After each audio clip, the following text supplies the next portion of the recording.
हिमाचल प्रदेश तो क्या, हिंदुस्तान के जो बड़े बड़े राजनीतिज्ञ हैं, बड़े बड़े वकील हैं, उनकी समझ में भी नहीं आया कि ये चुनाव क्यों हो रहा है।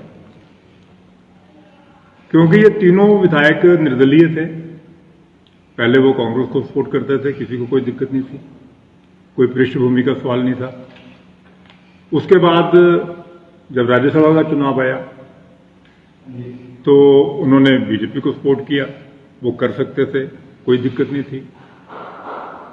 कांग्रेस के 6 लोगों ने व्हिप का उल्लंघन किया, उन पर कानूनन जो था वो दल बदल का जो उसका चलता था वो चला, उनको निष्कासित किया और उन्होंने चुनाव लड़ा। लेकिन किसी के दिमाग में या किसी के दिल दिमाग को ये बात पच नहीं रही है कि हिमाचल की इन 3 विधानसभा क्षेत्रों में क्यों चुनाव हो रहे हैं। निर्दलीय थे, वो चुनाव में कहीं भी जा सकते थे और कोई दिक्कत नहीं थी। और दूसरा मेरा भी विषय ये है कि मैं 40 साल से भारतीय जनता पार्टी में एक्टिव रहा हूं। 1980 के दशक से विद्यार्थी परिषद में काम किया, फिर युवा मोर्चा में काम किया, फिर बीजेपी में काम किया। और अगर मैं ये कहूं कि पिछले 30-35 सालों से लगातार मैं किसी न किसी मुख्य पद पर रहा हूं। और जो घटनाक्रम हुआ, जो मेरे साथ हुआ, वो एक, उसको षड्यंत्र की डेफिनेशन भी नहीं दी जा सकती। वो एक छल था जो मेरे साथ किया गया।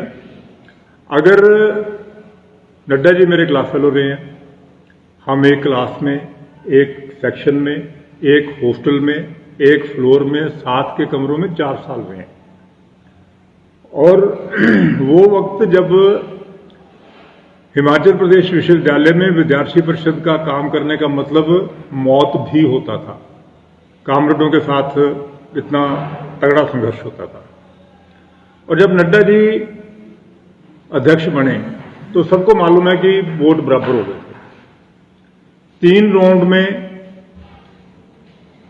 नड्डा जी 1 वोट से हार रहे थे। बिजली गई, 1 वोट मैंने निकल लिया और नड्डा जी के बराबर बराबर वोट हुए और नड्डा जी ब्रैकेटेड यूनिवर्सिटी के अध्यक्ष बने। मैं भी चुनाव लड़ रहा था, मैं हार गया था।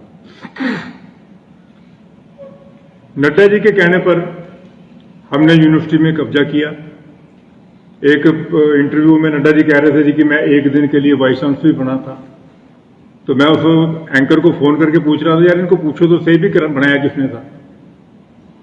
यूनिवर्सिटी कैंपस में कब्जा किया, एडमिनिस्ट्रेशन ब्लॉक में कब्जा किया और इनको मैं रजिस्ट्रार बना था, उनको वाइस चांसलर बनाया था।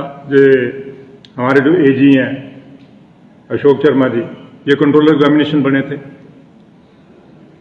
और उसके बाद जब विद्यार्थी परिषद का ज्ञापन देते हुए नड्डा जी की राजा वीरभद्र के साथ गर्मा गर्मी हुई तो उन्होंने कहा कि इस बात का बदला लेना है।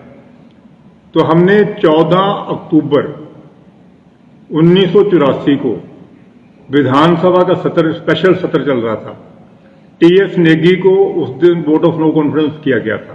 मैं तथ्यों के साथ बोल रहा हूं जो बोल रहा हूं।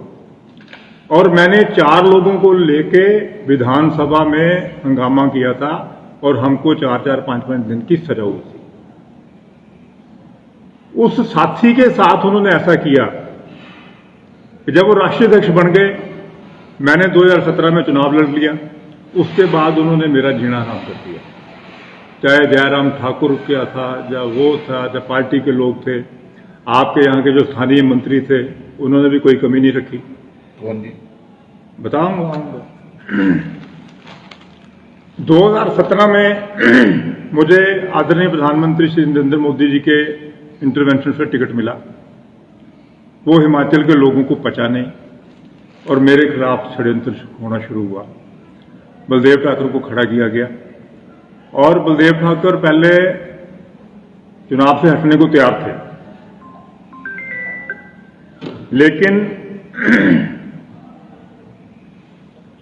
लेकिन एक बहुत बड़े नेता ने उनको फाइनेंस भी किया और ये कहा कि ये हार जाएगा, सुजान सिंह जी बीमार हैं, तो अगले चुनाव जब भी होगा टिकट तुम्हें मिलेगी। आज मैं बड़ी जिम्मेवारी के साथ बोल रहा हूं कि वो प्रॉमिस पूरा किया। मैं हार गया, सुजान सिंह जी का देहांत हो गया और बलदेव ठाकुर को, जिसके साथ किसी बड़े नेता ने कमिटमेंट की थी, उसको टिकट मिला, उसने चुनाव लड़ा। चुनाव से पहले मैंने मुख्यमंत्री जी को, पार्टी के लोगों को कहा कि सरकार में मेरी कोई भागीदारी हो, तो व्यंग से कहते थे जी कि तुम्हारा फैसला तो पीएमओ में होता है। यहां तक कि दूसरे राज्यों में छोटे छोटे कार्यकर्ताओं को चुनाव की ड्यूटी लगाई गई। मेरी ड्यूटी गुजरात में लगी थी पीएमओ के कहने पे, तो उन्होंने कहा कि जी आपको तो पीएमओ से ड्यूटी लगती है, इसलिए कहीं नहीं लगाई गई ड्यूटी। मुझे किसी बोर्ड कॉरपोरेशन का मेंबर तक नहीं बनाया गया। और तो और जब सरकार की तरफ से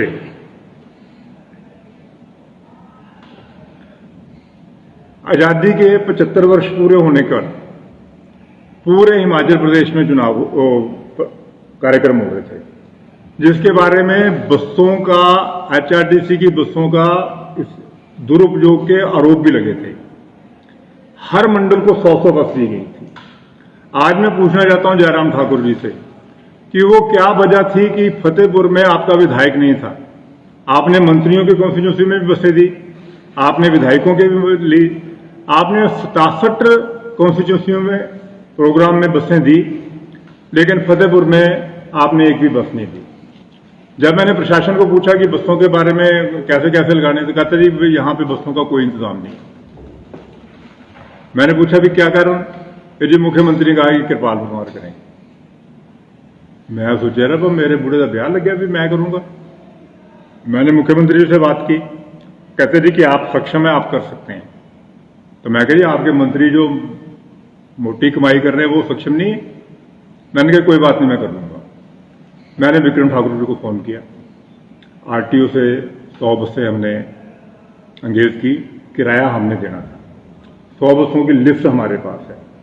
100 बसों की लिस्ट आरटीओ ने कहा कि इन बसों की ड्यूटी लग गई।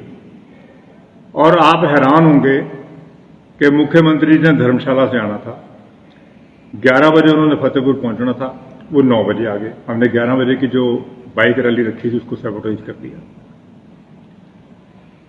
हमारे पास कोई चारा नहीं था। मैंने रिक्वेस्ट की कि जी आप नूरपुर बैठ जाओ, जहाँ एक पार्टी का कार्यालय वहां बैठ जाओ। नहीं, मैं फतेहपुर बैठूंगा। और फतेहपुर के मैदान में ही वो कार्यक्रम था। ये शायद 30 या 31 जुलाई की बात है, 21 की। हम मुख्यमंत्री जी के साथ बैठ गए और वहां से फोन आने शुरू हो गए कि जी हमारी बस नहीं आई, हमारी बस नहीं आई। हमारी 100 में से 90 बसें गायब हो गई।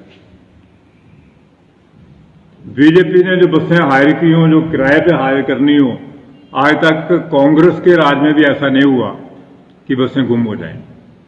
मैंने विक्रम ठाकुर को पूछा, भाई ये क्या हो रहा है? मैं पूछता आरटीओ करता फोन। हमने ऑन द स्पॉट इंतजाम किए, कार्यकर्ताओं को बोला कि आप अपने खर्चे पे आओ, और कार्यक्रम हुआ। वो फिर भी कार्यक्रम सफल करवा दिया। और फिर भी सरकार की तरफ से बड़ी बेशर्मी के साथ डिक्लेरेशन हुई कि ये सरकारी कार्यक्रम है। मैं बोले यार सरकारी तंबू ही है, बाकी तो कख भी नहीं। यानी मुख्यमंत्री रहते हुए एक व्यक्ति ने एक अदने से कार्यकर्ता को निपटाने के लिए उन्होंने अपनी रैली को सैबोटाइज करने की कोशिश की। जब फिर भी सैबोटाइज नहीं हुई तो उन्होंने एक नकली सर्वे रिपोर्ट बनाई और उसमें लिखा कि कृपाल परमार का मंडल अध्यक्ष, महिला मोर्चा की मंडल अध्यक्षा, जिला का फलाना आदमी, ये 4 लोग जो हैं वो पंचायती राज का चुनाव हार गए हैं। मैंने मुख्यमंत्री जी को पूछा, मैंने कहा जी पंचायती राज का चुनाव ये हार गए हैं, ये रिपोर्ट में मेंशन है, लेकिन वहां पर पहली बार बीडीसी जो है अध्यक्ष और उपाध्यक्ष दोनों निर्विरोध चुने गए हैं, उसका चर्चा नहीं है। वो जो 27 बीडीसी मेंबर हैं उसकी चर्चा नहीं है। हमारे 35 के करीब मैं क्या विधायक